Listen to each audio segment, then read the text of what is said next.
to fly in Bomber Command in a bomber stream. You know what I mean by that? The aircraft went out, you all had a time to be at a certain place, you had to turn at the right spot, and you had to make your way there in total darkness. There were aircraft above you. If it was a big raid, there could be anywhere between a couple of hundred, sometimes as many as 1,000 aircraft. And then we think about 1,000 of those all going to the same place. When you took off, possibly from a place like this, you had your aircraft lights on, you had the wingtip lights, you had a light at the back, you had a light underneath. And as you made your way toward the coast, you took off, you climbed up, and you set off on your journey, wherever that might be. And as you approached the coast, gradually everybody started putting the lights out. Previously you could see lights all over the place, and suddenly you look round and there's nobody there.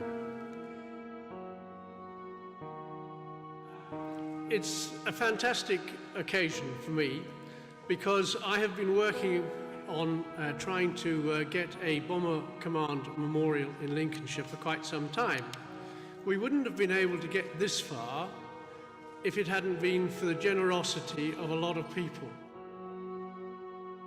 The Bomber Command is rooted in Lincolnshire, and the young men of Bomber Command, average age ranging in their late teens, early 20s, went out night after night to take to the war to the enemy. And of course we have the presence of the Lancaster tonight to remind us of the machines.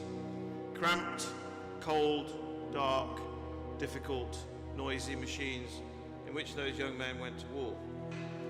It is for them that we're doing this work, but it's also for us, our society. It's important, so please help us. Thank you. Now tonight we're going to unveil what it is that you have put your hand in your pocket for. So when that time comes, it's going to, I hope, be something which you will all approve of.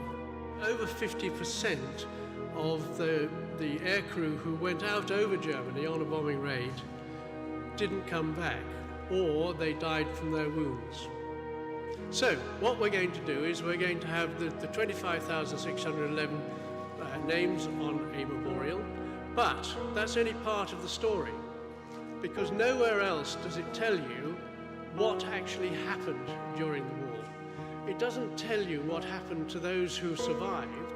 It doesn't tell you what happened to those who were at the ground crew, or indeed the people who designed and built the aircraft. So putting all of that together, we want to have a memorial, and alongside it an interpretation centre where we can learn for our generation, for the next generation, and generations beyond that, what actually happened and how Lincolnshire was linked to the RAF, and Lincolnshire remains linked to the RAF, and how all of that comes together. If a memorial is to be an object, then what sort of object should that be?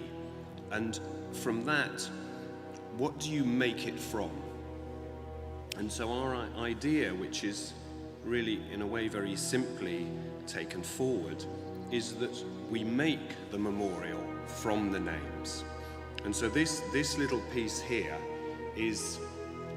could be a tiny section, and as it were is, because this is the material, this is the thickness, and this is the scale of names low down on the memorial. This is, as it were, one part of this 50-metre tall structure.